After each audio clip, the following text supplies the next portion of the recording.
कभी सोचा है आपने, अगर प्राचीन भारत में एक ऐसा यज्ञ स्थल छुपा हो जिसकी शक्ति से पूरा आर्यावर्त एक हो सकता था, तो क्या होता? और जब धर्म और राजनीति के बीच टकराव हो, तो क्या धर्म विजयी होगा या सत्ता? आज हम आपको लेकर चलेंगे एक ऐसे सफर पर जो केवल एक कहानी नहीं, एक जीवंत इतिहास है। एक ऐसी यात्रा जिसमें तपस्या है, विश्वासघात है और अंत में एक ऐसी विजय जो सदा के लिए इतिहास के पन्नों पर अमर हो गई। समय था महाभारत से ठीक पहले का, जब हस्तिनापुर की दीवारें सत्ता के बोझ से कांप रही थी। पांडवों और कौरवों के बीच की दरार अब केवल संबंधों तक सीमित नहीं रही थी, वह धर्म और अधर्म की रेखा बन चुकी थी। भीष्म पितामह मौन थे, विदुर चिंतित थे और शकुनी हस्तिनापुर में बैठा अधर्म का खेल रच रहा था। कृष्ण ने द्वारका में आंखें बंद कर ध्यान लगाया, भविष्य देखा और एक छवि स्पष्ट हुई। हिमालय की गोद में एक पुरातन यज्ञ स्थल, जहां एक यज्ञ अधूरा रह गया था और उसे पूर्ण करने वाला ही धर्म का पुनः संस्थापक होगा। शकुनी ने दुर्योधन से कहा, भांजे, जब तक धर्म के नाम पर लोग खड़े हो सकते हैं, तुम कभी सम्राट नहीं बन पाओगे। हमें कुछ ऐसा करना होगा जिससे धर्म ही झूठा लगे।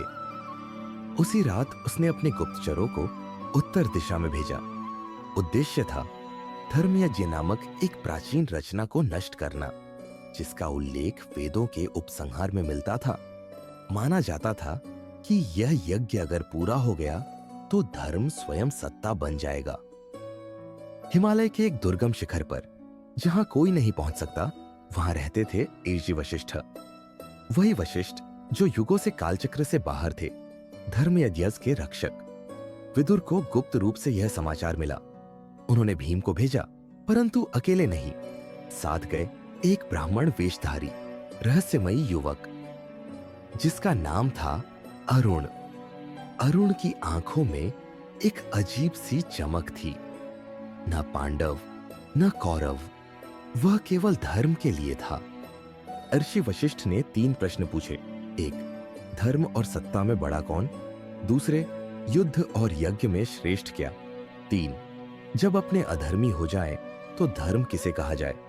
अरुण ने उत्तर दिया, धर्म वही है जो सत्य पर टिका हो, भले ही वह अपनों के विरुद्ध क्यों ना खड़ा हो।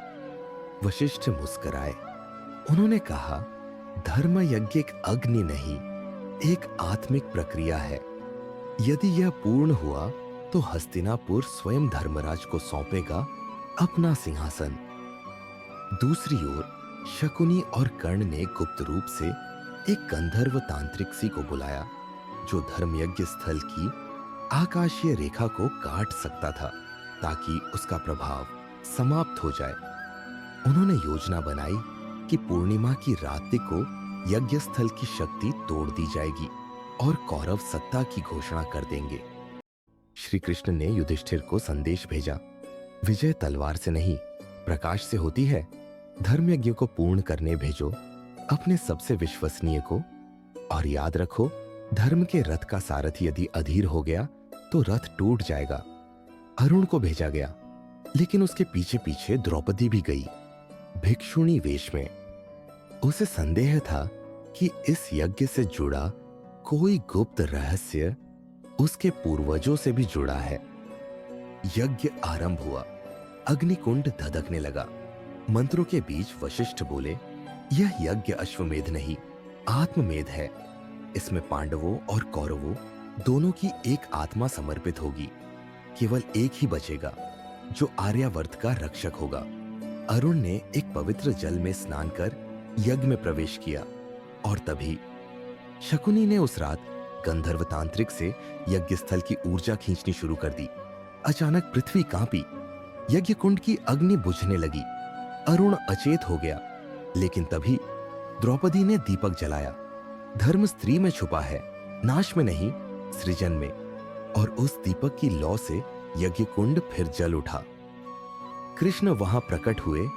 धर्म किसी एक का नहीं, पूरे समय का होता है।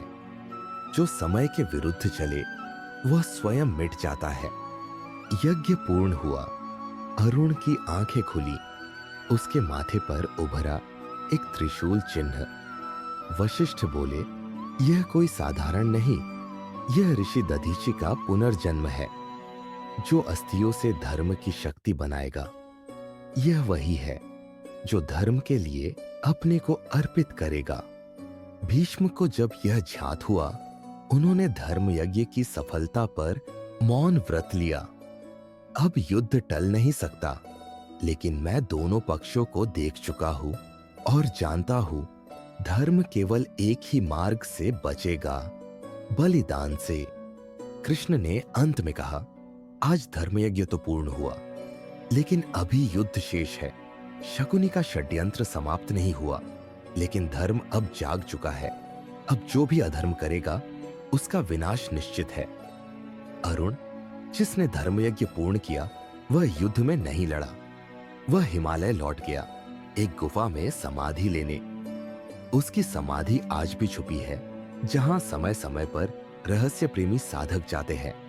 और वहां लिखा है, जब धर्म और सत्ता में फिर संघर्ष होगा, तब यह यज्ञ फिर प्रकट होगा और एक बार फिर कोई अरुण आएगा। यह केवल एक कहानी नहीं थी, यह इतिहास की वह परछाई है जो समय के साथ मिटती नहीं, बल्कि हर युग में नए रूप में लौटती है।